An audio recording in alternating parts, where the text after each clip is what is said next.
All right, welcome. If you're getting ready for that big strategic business reporting exam, then you are in exactly the right place. Today, we're diving into IFRS for SMEs. But look, we're not just going to memorize rules. The goal here is to get you thinking on a higher level, because that right there is how you're going to earn those top marks. So let's just kick things off with a pretty fundamental question, shouldn't we? Why on earth would a massive global corporation and, say, your local corner shop be expected to follow the exact same super complex accounting rules? I mean, when you think about it, it doesn't make much sense. They live in totally different worlds, and their financial reporting needs to reflect that reality. Nailing the answer to this question is the absolute key to understanding IFRS for SMEs.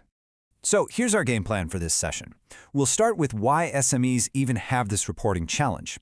Then we'll look at the specific rules and how they're simplified.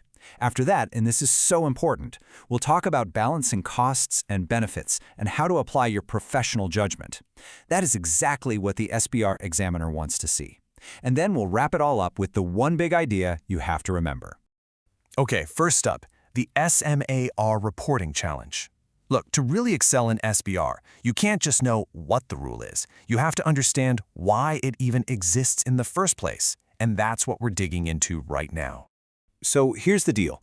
Full-blown IFRS standards are built for huge public companies, the ones with millions of investors and massive public accountability.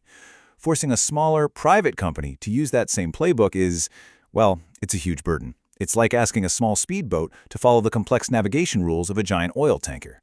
The cost and the sheer effort of complying with full IFRS just completely outweighs any benefit for their users. All right, let's roll up our sleeves and get into the nitty-gritty. This is the core knowledge you need to have down cold. We're going to do a side-by-side comparison of full IFRS versus the simplified SME version across 4 really key areas. You'll want to pay close attention to these differences. First on the list, Goodwill. Now, under full IFRS, you have to do this complex, very subjective impairment test every single year. The SME Standard just cuts through all that. You simply amortize it over its useful life. It's way more straightforward, and it gives you a nice, predictable charge against your profit. Next up, borrowing costs. With full IFRS, you have to jump through all these hoops to figure out if costs are directly attributable to a qualifying asset, and then you have to capitalize them. It's a lot of tracking and judgment calls. IFRS for SMEs? Nope. It just slices right through that complexity with one simple absolute rule. All borrowing costs get expensed. Done. And you can see the theme continuing here with R&D, can't you? In the full IFRS world, you have to wrestle with those 6 really strict criteria to see if you can capitalize development costs. For SMEs, that whole headache is gone. Both research and development costs get expensed right away. This avoids having to make these really difficult and, let's be honest, often uncertain guesses about future profits. And finally, the big one, financial instruments.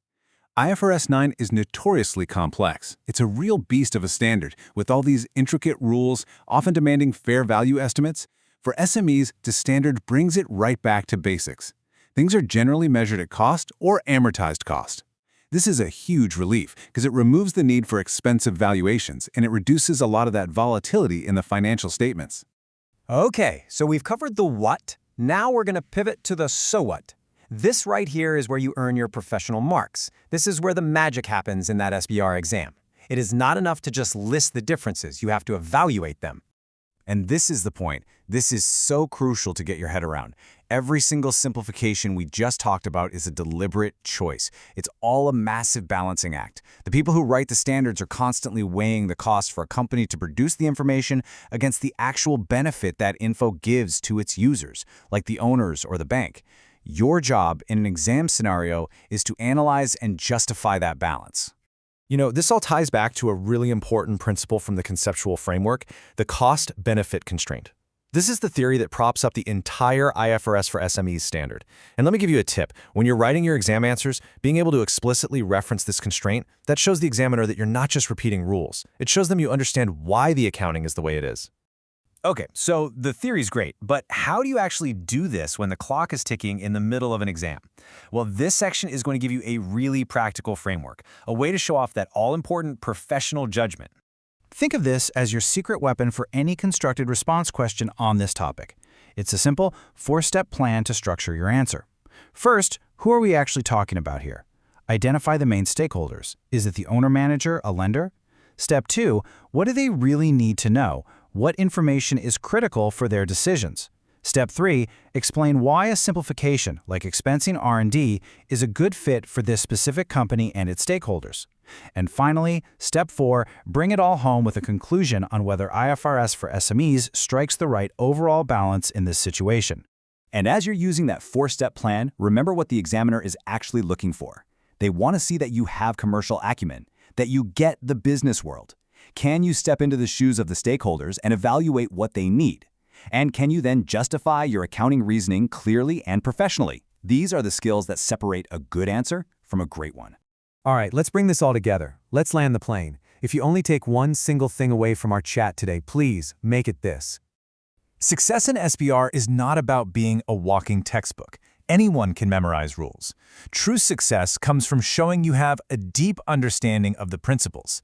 It's about being able to explain why a simpler rule for Goodwill or R&D actually makes sense for a private company, and always linking it back to the costs, the benefits, and the specific people who use the financial statements.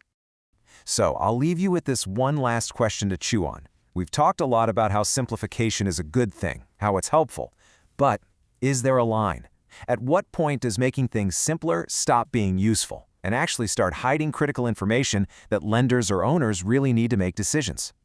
That is the kind of critical question that sits at the very heart of strategic business reporting. Good luck with your studies.